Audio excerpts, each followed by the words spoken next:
The FBI was waiting in my office when I arrived Monday morning. 2 agents, standing, not sitting. My boss, Gerald Whitman, stood behind them with his arms crossed and a face I couldn't read. Amanda Torres, the lead agent, a sharp-featured woman in her 40s, held up a badge. Special Agent Catherine Park, FBI Financial Crimes Division. You're under investigation for embezzlement. I set my coffee down. My hand didn't shake yet. That would come later. Excuse me? $47,000 missing from client trust accounts over the past 3 months. The transfers came from accounts you manage. That's impossible. I haven't transferred anything unauthorized. She held up a stack of bank statements, highlighted, flagged, dates and amounts circled in red ink. These went to an offshore account in the Cayman Islands, opened 3 months ago under a name similar to yours. She paused. Amanda Torres West. The room tilted. That's not me. I've never been to the Cayman Islands. I don't have an offshore account. I don't even have a middle name. The transfers used your authorization codes, your login credentials, your digital signature. Then someone stole my credentials. Check my work logs. I'll give you everything. Agent Park nodded to her partner. He stepped forward with evidence bags. We're seizing your computer, your phone, and any documentation related to the affected accounts. Your assets are frozen pending investigation. Your CPA license is suspended effective immediately. 18 years as a forensic accountant, gone in 90 seconds. I'd spent my entire career catching people who did exactly what I was being accused of. My name is Amanda Torres. I'm 44 years old, certified public accountant, certified fraud examiner. I've worked for Whitman Financial Services for 12 years, specializing in forensic accounting, investigating fraud, tracing missing money, untangling financial crimes. I've testified in over 40 criminal cases, exposed embezzlement schemes, Ponzi operations, insurance fraud. I've helped send people to prison for exactly the kind of crime the FBI now said I'd committed. And now I was the accused criminal. The irony would have been funny if my entire life wasn't collapsing. The news covered it that evening. Phoenix area accountant accused of stealing from clients. Amanda Torres, a certified public accountant with Whitman Financial Services, is under investigation for allegedly embezzling $47,000 from client trust accounts. My professional headshot was on every screen. The one from the company website, where I was smiling confidently, looking like someone you could trust with your money. Now it looked like a mugshot. My clients terminated their contracts immediately. I'd been managing portfolios for some of them for over a decade. They sent form emails. Due to the ongoing investigation, we are terminating our relationship effective immediately. No questions. No, let's hear your side. Just gone. My husband, David, came home from work early. He sat across from me at the kitchen table, looking like he'd aged 10 years since breakfast. Amanda, do we need to sell the house? What? If your assets are frozen, if you can't work, if this goes to trial. He rubbed his face. I'm trying to understand what we're dealing with. I didn't do this. I know you didn't. But the bank doesn't care what I know. They care about payments. I didn't have an answer. My son came home from school that day in tears. Ethan was 15, sophomore at Valley High. He walked through the door with red eyes and wouldn't look at me. Ethan, what happened? Kids at school saw the news. They said my mom was a thief. They said you're going to prison. That's not true. Then why is it on the news? Because someone is lying. Someone is framing me. Who? I didn't know. Not yet, but I was going to find out. The first thing I did was hire a lawyer, Patricia Okonkwo, 22 years of white-collar criminal defense experience. We'd actually worked together before on opposite sides. I'd been the forensic accountant helping prosecutors build cases. She'd been the defense attorney trying to tear them apart. Now she was on my side. The evidence against you is circumstantial but damning, she said during our first meeting. Your credentials, your authorization codes, your accounts. On paper, you look guilty. I am not guilty. I believe you. But belief doesn't win cases. We need to prove someone else did this. I'm a forensic accountant. This is literally what I do. Then do it. Investigate yourself. Find the real criminal. I started with the transfer patterns. The FBI had shown me the highlighted bank statements, 7 transfers over 3 months, totaling $47,000, all routed to the same offshore account in the Cayman Islands. I didn't have access to my work files anymore, but I had copies of my own records. Everything I'd ever saved to personal cloud storage, transaction logs, authorization records, login timestamps. The first thing I noticed, all 7 transfers occurred between 2 and 4 a.m. I'm a morning person. I wake up at 6 a.m., get to the office by 7:30, leave by 6 p.m. I've never worked at 2 a.m. in my life. I pulled my home security footage. We'd installed cameras 2 years ago after a break-in scare. Every entrance, plus interior motion sensors, all timestamped and saved to cloud storage. I reviewed the footage from every night a transfer occurred. 2:14 a.m., March 3, I was in bed. Motion sensor showed no activity. 2:47 a.m., March 15, I was in bed. The only motion was David getting up to use the bathroom. 3:2 a.m., March 28, same, in bed, asleep. Every single night. 7 transfers. 7 nights where security footage proved I was home, in bed, nowhere near a computer. Someone was accessing my credentials remotely. The FBI's evidence showed the transfers originated from my work computer. But if I wasn't in the office, how could I have made them? Unless someone else was using my computer, I didn't have access to the building's security systems anymore. Gerald had revoked everything the moment the FBI arrived, but I knew someone who did. Marcus Chen, head of IT security at Whitman Financial Financial. We'd worked together for 8 years. He was one of the few people who hadn't immediately assumed I was guilty. Amanda, I can't give you access to anything, he said when I called. I could lose my job. I'm not asking you to give me access. I'm asking you to look at the login records yourself. Tell me if you see anything unusual. He was quiet for a long moment. What am I looking for? Remote access, VPN logins, anything that shows my credentials being used when I wasn't physically in the building. Another pause. Give me a day. Marcus called me back the next evening. You were right. My heart rate spiked. What did you find? All 7 transfers originated from your workstation in the office, but the building access logs show you swiped out at 5:47 p.m. on March 3rd and didn't return until 7:23 a.m. on March 4th. The transfer happened at 2:14 a.m. Someone else was using my computer. It gets worse. I pulled the server logs. Someone accessed your credentials through our internal network, not remotely. They were physically in the office, logged into your machine, using your authorization codes. Who else was in the building at 2 a.m.? I checked the building access records. One name appears every time a transfer occurred. Who? Ryan Ashford. Ryan Ashford, junior accountant, 26 years old. I'd trained him myself 8 months ago. He'd been eager to learn, showed up early, stayed late, asked questions about everything. I thought he was ambitious, the kind of young professional who wanted to climb the ladder fast. Now I wondered if he'd been learning something else entirely. I researched his background, public records, social media, anything I could find. He had an old bankruptcy filing from 4 years ago, student loans, credit card debt, the kind of financial hole that takes years to dig out of. But his lifestyle didn't match. New car, nice apartment in a trendy neighborhood, expensive clothes, weekend trips he posted about on Instagram. Where was the money coming from? Then I found the offshore account, Amanda Torres West. The name had seemed random at first, close to mine, but different enough to be a separate identity. But it wasn't random. I researched Ryan's family, public records, social media, obituaries, wedding announcements. His mother's maiden name was Torres. His sister's married name was West. He'd combined our identities, used my first name, his mother's maiden name, his sister's married name, created a fake person who looked like me on paper but led back to his family, Amanda Torres West. He hadn't just stolen money. He'd created a fall guy, me. I compiled everything. The login timestamps showing transfers occurred at 2 to 4 a.m. My home security footage proving I was asleep during every transfer. The building access records showing Ryan Ashford was in the office every time a transfer occurred. His family connection to the offshore account name, his financial troubles and lifestyle inconsistencies. I organized it into a presentation. Charts, timelines, evidence summaries. The same format I'd used to present fraud cases for 18 years. Then I called Agent Park. I know who stole that money, I said, and I can prove it. They brought Ryan in the next morning. I watched from the conference room, a small room with a one-way mirror, the kind they use for witness observations. Agent Park had agreed to let me watch, though I wasn't allowed in the interrogation room itself. Ryan sat across from Agent Park and her partner, Agent James Wheeler, 12 years with the FBI's Phoenix Field office. He looked calm at first, confident, like someone who'd rehearsed this moment. Mr. Ashford, Agent Park began. Building security records show you accessed the office at 2:17 a.m. on 7 separate occasions over the past 3 months. Each time, transfers went out from Amanda Torres's accounts within the hour. Ryan shifted in his seat, just slightly. I was working late, dedicated employee, trying to get ahead. At 2 a.m., I work better at night. The transfers went to an offshore account named Amanda Torres West. Agent Park slid a document across the table. Torres is your mother's family name. West is your sister's married name. His face went pale. That's a coincidence. Is it? You created an account using a name close enough to your supervisors to cast blame on her. You used her credentials to steal from clients. You framed a woman who trained you. Ryan's composure cracked. You don't understand, he said. She makes $200,000 a year. I make 40. I do the same work, handle the same accounts, work twice as hard, and she gets everything. The corner office, the big clients, the respect. I've been there 8 months and nobody even knows my name. That's not a defense. She was supposed to take the fall. Nobody was supposed to get hurt. Insurance would cover the losses. The clients would be fine. She'd get a slap on the wrist, maybe early retirement. I'd be long gone by then. $47,000 from client trust accounts. That's federal wire fraud. 10 years minimum. Ryan stood abruptly. Officers moved to restrain him. This isn't fair, he shouted. I worked harder than anyone. She just got lucky. She got the good clients, the promotions, everything. I deserved that money more than she deserved her career. Agent Park stood slowly. You got caught, she said. There's the difference. They let him out in handcuffs. I watched from the doorway. He saw me as they passed. His eyes went wide, then narrowed into something ugly. You think you're so smart, he spat. You think you're better than everyone. You're just a... The officers pulled him forward before he could finish. The door closed behind him. The FBI recovered $43,000 of the stolen funds. The remaining $4,000 had been spent Ryan's car payments, rent, restaurant bills. He'd been living off stolen money while building the case against me. My CPA license was restored within 2 weeks. My assets were unfrozen. The firm issued a public statement. Amanda Torres has been fully exonerated. We apologize for any distress this situation may have caused. My clients returned. Most of them, anyway. Some came with apologies, long, awkward emails emails explaining that they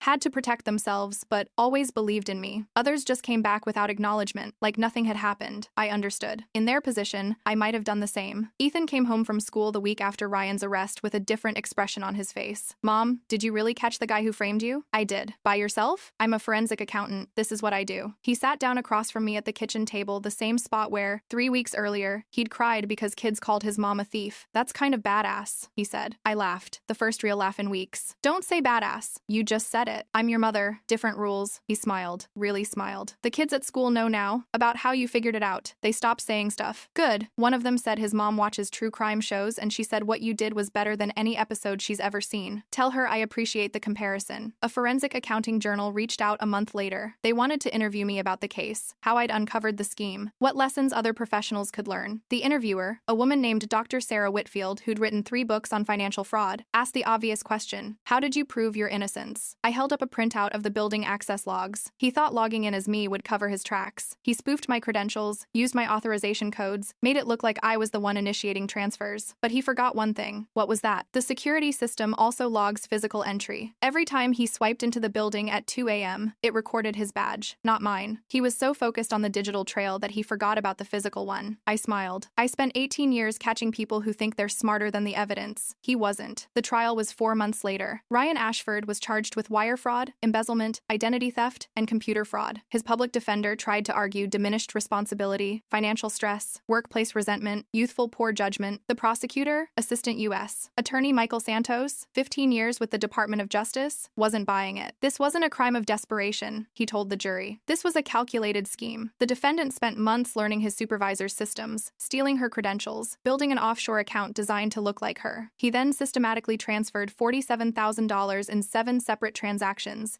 each one carefully timed to avoid detection. When he was caught, his response wasn't remorse, it was anger that he'd been caught. Ryan testified in his own defense. His lawyer probably thought it would humanize him. It backfired. She had everything, Ryan said from the stand. The corner office, the big salary, the respect. I worked twice as hard and got nothing. Did you steal $47,000 from client trust accounts? Santos asked. I took what I deserved. That's a yes. I worked for it. The jury deliberated for 3 hours. Guilty on all counts. 8 years federal prison. After the verdict, Ryan's parents approached me in the hallway. His mother, the Torres, looked like she'd been crying for days. His father stood beside her, silent and gray. Miss Torres, she said, I'm so sorry. I don't know how I don't understand what happened to him. I didn't know what to say. He was a good boy, she continued. He worked so hard. I don't know why he did this. Neither do I. She looked at me with red-rimmed eyes. He ruined your life, for nothing. He tried to ruin my life, I corrected gently. He didn't succeed. She nodded slowly, walked away, didn't look back. I returned to work 3 weeks after my exoneration. The office felt different, smaller, quieter. People looked at me differently, not with suspicion anymore, but with something else. Awe, maybe, or caution. Gerald called me into his office my first day back. Amanda, I owe you an apology. For what? For believing the FBI over you, for standing behind them when they accused you, for not defending you publicly. I thought about that for a moment. You did what you had to do. If one of my employees was accused of embezzlement, I'd have done the same thing. That doesn't make it right. No, but I understand it. He nodded slowly. For what it's worth, I never really believed you did it. I just couldn't say that publicly while the investigation was ongoing. I know. How did you know? Because you didn't fire me. You suspended me pending investigation. If you'd really believed I was guilty, you'd have terminated me immediately. He smiled slightly. You forensic accountants, you notice everything. That's the job. It's been a year since Ryan Ashford's conviction. He's serving his sentence at a federal correctional facility in Colorado. His parents visit once a month, according to the prison records. I definitely shouldn't have access to, but definitely checked. I'm still at Whitman Financial, still doing forensic accounting, still catching people who think they can outsmart the evidence. But I'm more careful now, changed my passwords more frequently, monitor my own access logs. Never assume that because someone seems eager to learn, they're actually on your side. Ethan asked me recently what I learned from the whole experience. That evidence matters, I said. That documentation saves you. That you should never assume you're too smart to be victimized. Anything else? I thought about Ryan, about his resentment, his belief that he deserved what other people had earned, that some people will always think the world owes them something,